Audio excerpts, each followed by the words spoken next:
Africa holds the largest concentration of natural wealth on the planet, from deep reserves of critical minerals to vast arable lands and untapped energy systems. The raw materials for global prosperity are heavily concentrated on the continent. Yet, ground-level reality presents a stark contrast. Millions of citizens live without reliable electricity, navigating crumbling infrastructure and failing public services, while standing on trillions of dollars in natural assets. As scholar Manfred Ayuk notes in his core thesis, no nation can become prosperous when its public wealth is inherited privately. The absence of domestic wealth is an active, intentional process. A centralized elite systematically extracts public resources, executing a strategy of economic spoliation through political clientelism and opaque state enterprise management. Every dollar diverted from the national treasury halts development at the source. It is a direct theft from future generations, ensuring that schools remain unbuilt and hospitals remain unequipped. In fragile governance systems, public offices frequently transform into power dynasties. The state apparatus effectively becomes a protected family inheritance. A tight network of relatives and close allies is strategically positioned across key ministries, state enterprises, and the armed forces. This ensures a strict generational monopoly over national decision-making. Misappropriated public funds are then channeled to secure spots for the children of these elites at prestigious foreign universities. This creates an engineered generational advantage, locking ordinary citizens out of leadership roles.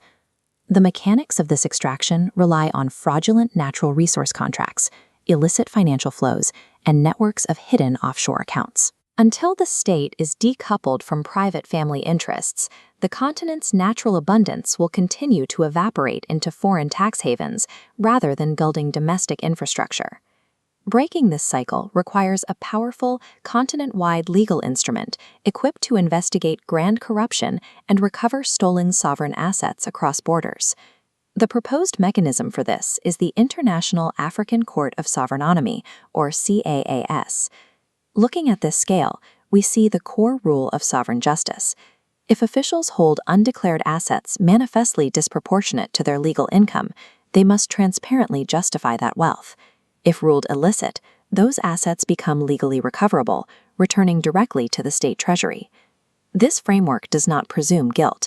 It establishes an absolute obligation of accountability, permanently dismantling the systemic impunity protecting corrupt officials. Recovering these assets presents a logistical challenge. Illicit wealth is often tied up in active, functional enterprises. Simply seizing and liquidating these companies could severely damage the local economy and destroy jobs. The Sovereignomy framework solves this through the sovereign equity model, a legal mechanism designed to reconcile justice with economic continuity. This chart illustrates the proposed equity split.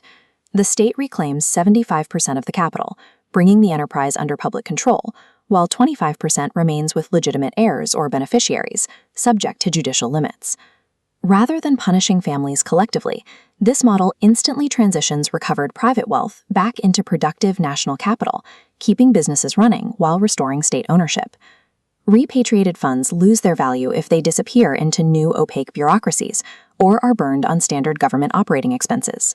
Every recovered asset must be deposited into sovereign development funds, managed with strict transparency protocols that allow citizens to track every expenditure. This capital is then deployed exclusively into strategic, future-facing sectors: artificial intelligence, critical mineral processing, biotechnology, modern agriculture, and digital infrastructure. Because these illicit financial flows cross multiple jurisdictions, tracking beneficial owners and piercing corporate secrecy requires robust, coordinated international cooperation. Executed correctly, this process converts stagnant, stolen offshore capital into living, job-generating engines capable of sustaining long-term continental prosperity. Injecting this recovered wealth back into a highly centralized government poses a massive risk.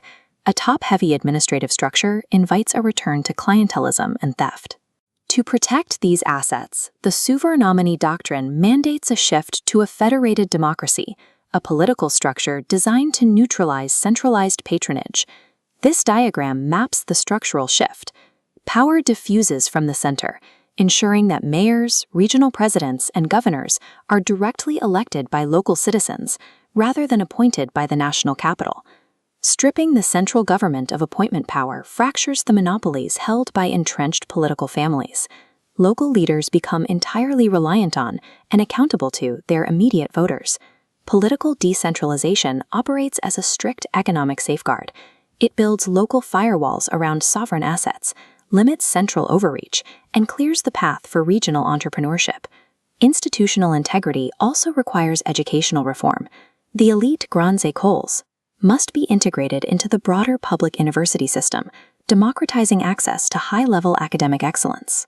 This guarantees that the highest levels of public office are attained strictly through proven competence, academic merit, and democratic legitimacy, ending the era of inherited privilege.